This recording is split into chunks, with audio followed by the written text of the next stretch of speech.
You're listening to Funding Rural. I'm Erin Borla with the Roundhouse Foundation in Sisters, Oregon. Collaboration is a buzzword that's like catnip for funders. When folks on the ground come together to solve problems and can present a unified front to a foundation, that can often be a home run. But the truth is, those collaborations are hard to build. It takes a lot of time, conversation, and people who are willing to work together. Brenda Smith knows a thing or two about rural collaborative efforts. She's the executive director of the High Desert Partnership, a nonprofit in Harney County, Oregon. She's a weed scientist by training. She has a Ph.D. and has been a college professor. She has some chops. But now she's focused on working within her community to get stuff done. Oftentimes in the rural West, there's a mixture of private landowners and public lands, and that can create tension. Public policy is set from afar, and when it comes to implementing it on the ground, it's important that federal agencies build relationships with farmers and ranchers and those using the lands in the spirit of collaboration. Harney County, where Brenda lives, is the largest county in the state of Oregon, and is unfortunately a county outsiders may have heard of because of the Malheur occupation. A group of armed militants took over a federal wildlife refuge outside of Burns a few years back. We'll get into that in our conversation and the picture that was painted by the national media about this area, but I wanted to start by having Brenda describe this place and just how big and rural it really is. Harney County is 10,000 square miles. That's bigger than 7 states. Pick one of those states. Yeah. Which one? Connecticut, I think, is one of those states. So, yeah. What's the population? Do you know? Yes. Okay. There are 7,400 folks in Harney County, so over 10,000 square miles. The bulk of the folks are in sort of the main commerce, city of commerce is Burns and Hines, and there's 3,500 folks between those two cities, and that's where everyone comes to do their shopping, and that's where the hospital is for that whole area. And for context, that distance is far. So you've got folks living down in Fields, which is 2 hours. Oh, at least. Yeah. It's about 140 miles. Yep. So that's some distance, and really differing opinions, differing things. Right. And when people don't get the opportunity to connect on a daily basis like you would in a city, or you're even here in Burns when you're next to each other. Oh, I'm going to go talk to the neighbor and we'll just work this out. That doesn't happen. And it's just because of distance. Yeah. And I know folks would think, well, why would there be tension between, public and private land management? But public land managers have to take in multiple uses. So the public land is for multiple uses, and it's not always going to be managed the way the rancher might manage their private grounds. And that's where we started bringing folks together around. Yeah, and that's how you and I met. Yes, is when we first started doing our big rural expansion here in Oregon through Roundhouse, and hearing all the great things that y'all were doing down here in Harney County. It's always wonderful to get to meet new people. So tell us a little bit about. So High Desert Partnership does a lot of work around public-private partnership and building coalition, but you have a few other projects that you're doing as well. So I don't want to miss out on talking about those. Yeah. We, as you say, Erin, we did get. High Desert Partnership really did sort of get its start between public and private land management, but we actually convened 6 different collaborative groups. It has always been our board's interest and desire that sort of all the work is around community, and the community is going to benefit from the work, and sort of all the decisions that are happening within these collaborative groups are to the benefit of the land, the people, our rural economy. So these other collaboratives, so we convene a wetlands collaborative that is around some crucial land that's on the Pacific Flyway that is very important to migratory birds. We convene a forest collaborative and a wildfire collaborative, which is really about the sagebrush steppe rangelands and management. But to add to that, we have Biz Harney, and that's our economic opportunity collaborative, and how we can help small businesses, our rural economy, entrepreneurs, youth opportunities. And then we also have a youth collaborative. And what's really interesting about that is when I first came on with High Desert Partnership, and they were really like, how do we begin to sort of take this holistic view? We just had the 3 collaboratives, I think, at that point. And so we started asking around in the community, and people just naturally talk about youth. Like it's just youth everything. Yeah. And so we knew that we could coalesce around youth. But the thing that High Desert Partnership, we really try to bring people together to decide on how we move forward with projects and programs. It's not like, well, we think that the youth need internships in Harney County. We hear that from the collaborative and the folks that we've gathered to the table. That's what we're hearing from them, and then we're trying to okay, so how do we make that happen? What are the challenges that we have to overcome? What are the bottlenecks we have to overcome to be able to offer this opportunity to our youth? Yeah. The one thing that is interesting with our collaboratives is that, because particularly on the land management side and our forest wetlands, is that we like to say that if you have a love and concern for Harney County, you're welcome to the table, right? So we have a lot of partners who do not live in this community, and I actually think that strengthens our collaboratives from that standpoint. So conservation groups that may not have, a base in Harney County but have an interest in it. For example, Portland Audubon and their long-standing interest in Malheur National Wildlife Refuge. They're at the table. So. Yeah. Well, and I think that brings up a good point of they're showing up, right? Yep. And that they don't just have an interest from afar. Right. Decisions made about me without me. That's my new favorite phrase. No. You have to come and you have to show up. Yeah. And that's been sort of the theme that I've heard through all of these conversations is showing up. And we talk about a lot in philanthropy. I always joke that our job is really easy. We sit behind a desk, we write a check. The people that are doing the work are the ones that we really that are out there on the ground, and they have the hard job. People like yourself and others. And what can philanthropy do to better understand your work and be here? Yeah, I think, and I think philanthropy is starting to understand, but. One thing about writing that check and providing resources to folks is it has typically been fairly competitive, and so in some ways, when you're trying to bring people to the table, but if they think they're going to get money from so and so because that is their priority and funding. It makes it a little rough, right? Yeah. So scarcity, right? Yeah. Yes, exactly. Coming from the scarcity mindset as opposed to having the full resources. So, do you have an example of where you think philanthropy has made a difference in some of the work, rather than caused a burden, just for fun? and not just on Sunday, like you don't need to blow smoke; it's fine.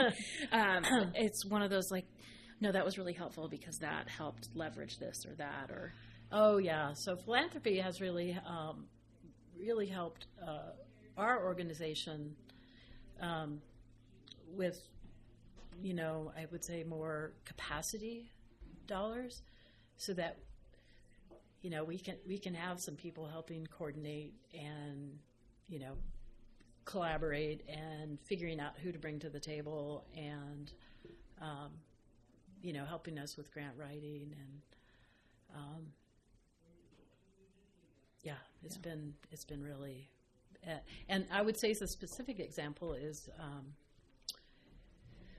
let's see, we just finished this grant up, but it was an 18-month state-funded grant to do landscape scale management for wildfire resilience. In our wildfire collaborative had been meeting for some years, so we did have a nice group that was coming together. Had never really done a lot in terms of project funding and implementation, right? So it'd been more in the planning.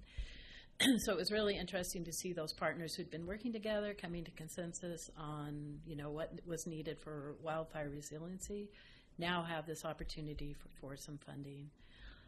But I think, we were able to do the coordinating piece. We even pulled in, so all of our collaboratives are facilitated by an outside facilitator.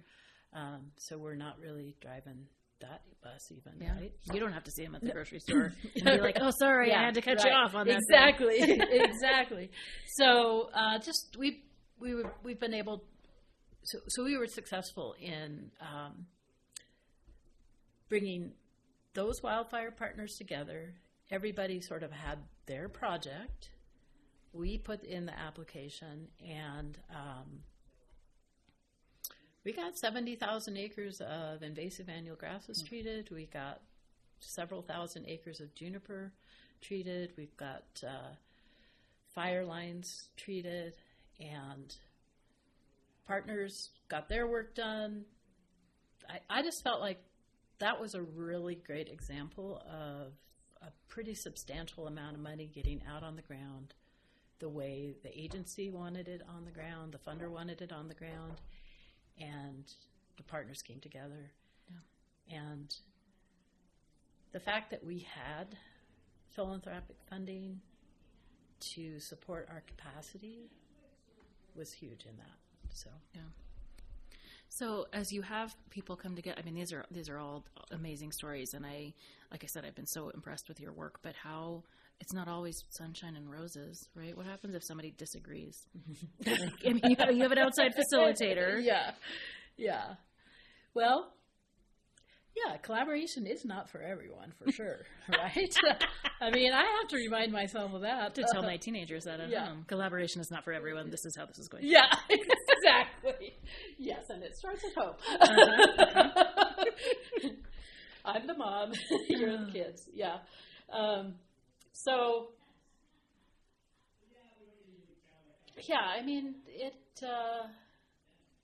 a lot of people don't have the patience for collaboration. And then, there's that whole litigation thing that hangs over public lands, so that I don't have to collaborate. I can just litigate.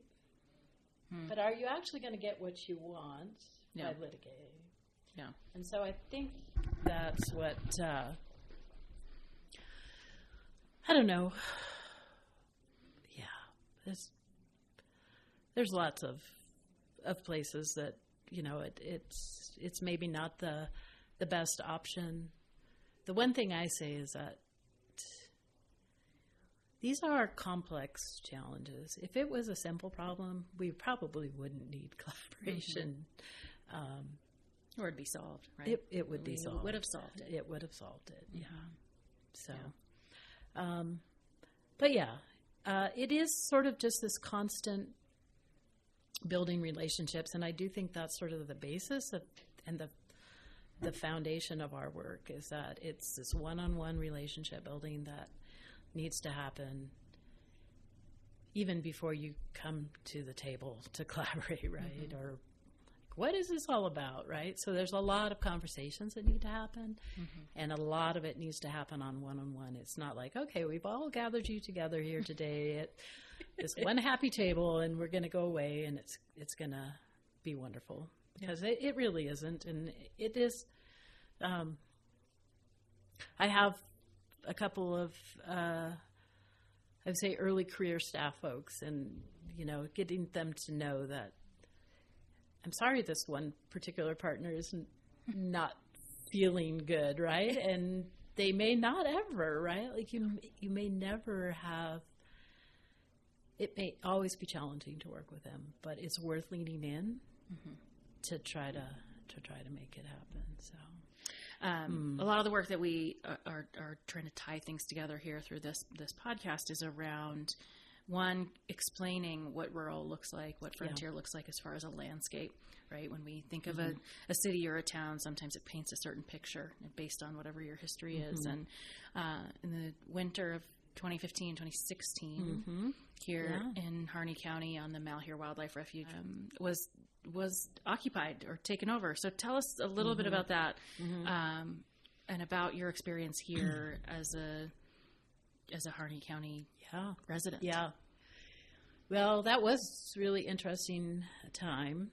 I had actually been with the High Desert Partnership for about a year. A freshie. I was new in that.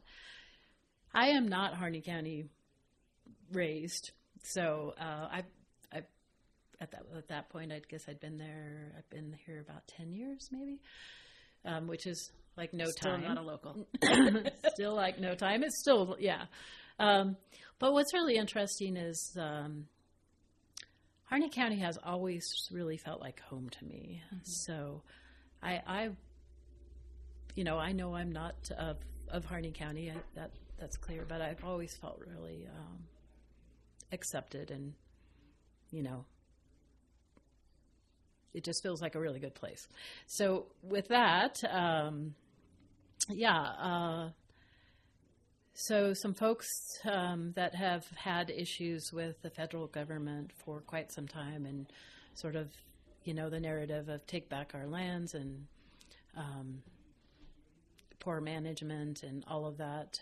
So they essentially thought they might have some traction in Harney County due to some ranchers that had been prosecuted for a wildfire that had happened. And I could even begin to go into that, but essentially,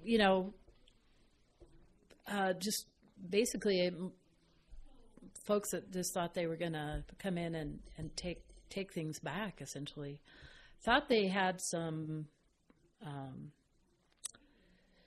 traction out at the refuge, the National Wildlife Refuge, because I think it was out of town mostly. It's basically 20 miles from town. It was over a holiday and a vacation period, so maybe not a lot of people out there. So they did take over the refuge. And what I think's interesting about that is it was the refuge director and a neighboring rancher that started High Desert Partnership. And it was that refuge manager who was currently out there when this occupation happened. So a High Desert Partnership board member was like right in the middle of that. So we were really in sort of I was in a really weird situation, new organization, realizing that sort of what the narrative of these militia occupiers were saying was not what's been happening in Harney County. Like, folks had been working together and had been really mending tensions and fences and all of that for quite a few years. And it was just really sort of surreal in being in the community. And I think the story I have that I guess I would share around that is the Harney Basin Wetlands Collaborative had applied for an Oregon Watershed Enhancement Board big grant, Focus Investment Partnership grant. We had gone through all the sort of interviews and the reviews, and this was sort of the first funding to do some landscape scale projects that were down at the refuge and surrounding ranch lands. I was actually coming back from the OWEB board meeting when we had received the funding, that we had got the notification that we received the funding. I was out between Bend and Burns, and it was about 11 o'clock at night, and these unmarked vehicles were passing me, and it was basically the end of the Oh, wow. the occupation when, there was the big end. the big end. Look it up. The big end. Yeah. Yeah. So I just always thought that was like sort of the juxtaposition, right? Like this big occupation, but we just were entrusted with basically $6 million to do this work because we had been coming together and working together. And I just don't feel like that is the story that was heard across the land. The ranchers actually, when the occupation ended, the ranchers they actually planned and held a big meal barbecue for the refuge folks. Yeah. So, yeah. Have you seen any? I know the blowback is definitely not the right term. What's been the response after that? You mentioned the barbecue. You mentioned people pulling together, and how's the community come together? Yeah, I don't know if the community really feels maybe as. I think it did impact the community overall. I think maybe that everything's not maybe as rosy as we would like to believe it is, or something to that effect. I don't know. One thing is that we had a few folks ask us, what would be High Desert Partnership role in trying to bring the community back together, and we had a lot of conversations around that, and what it ultimately came down to was, look, some aunts and uncles or brothers and sisters have to solve that on their own.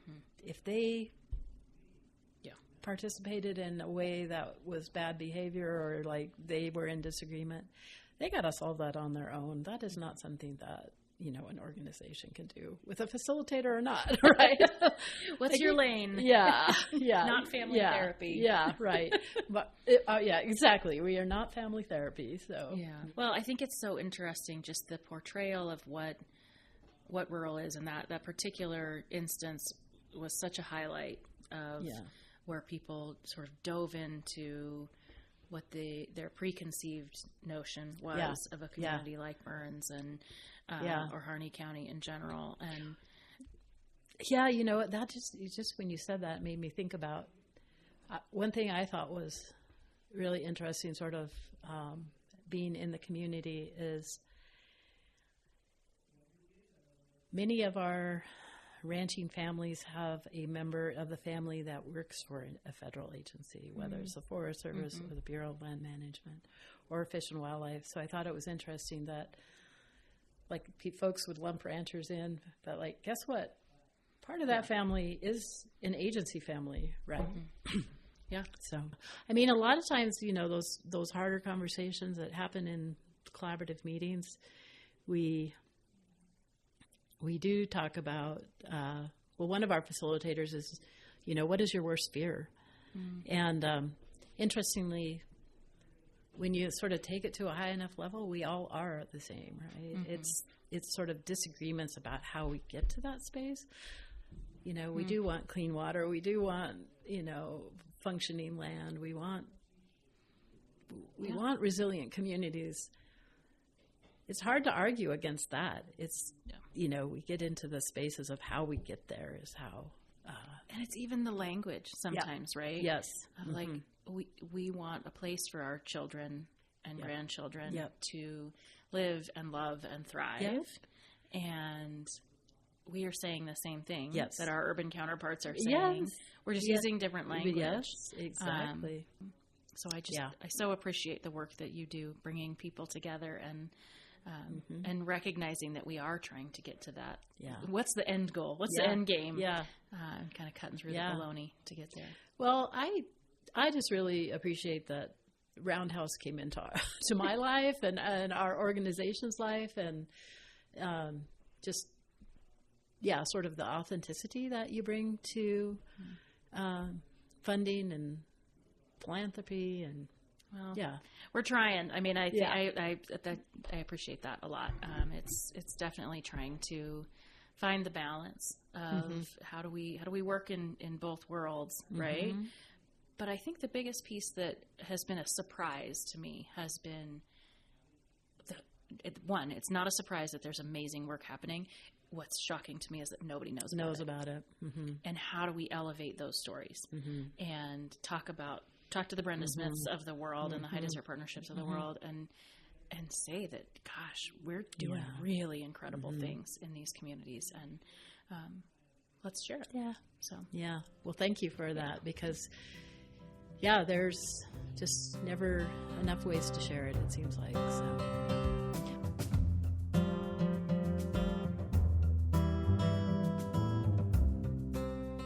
Brenda really talks about the disagreements and how there are disagreements. And sometimes there's fear in that, and fear of like, no, we just want to move forward and have people be positive, and we all want to work together, and we want to show collaboration, but that we should embrace those disagreements, because ultimately we all want the same thing. We want the clean water and the healthy land and the legacy for our children and grandchildren to be able to experience the land that we live on and that we play and recreate on.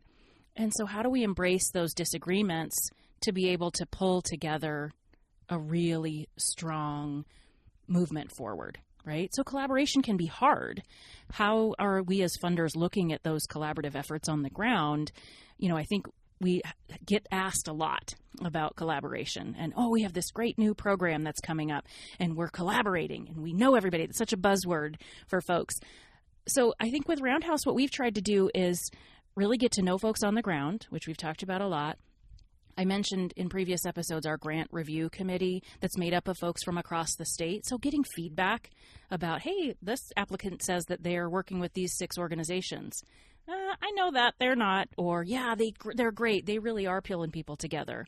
I think having that voice has been really, really helpful. And sometimes that's hard to do, but recognizing that's a really important piece, and knowing sort of how people are showing up in space, right? And I think we also want to think about how we access narrative, and especially as funders, right? When we are interested in doing work, are we only getting information from national media, or are we looking at local news media, or are we actually talking to folks in those regions? I know we talk about that a lot, but I think that's a really important piece, is really understanding how we have an impression, or what the impression is of a community that we're trying to serve. Thanks so much for listening to Funding Rural. As always, you can check out more information specifically about High Desert Partnership, Brenda's collaboratives, all the wonderful things that they're doing down in Harney County at fundingrural.com. We'll have a transcript of the episode and more information available there.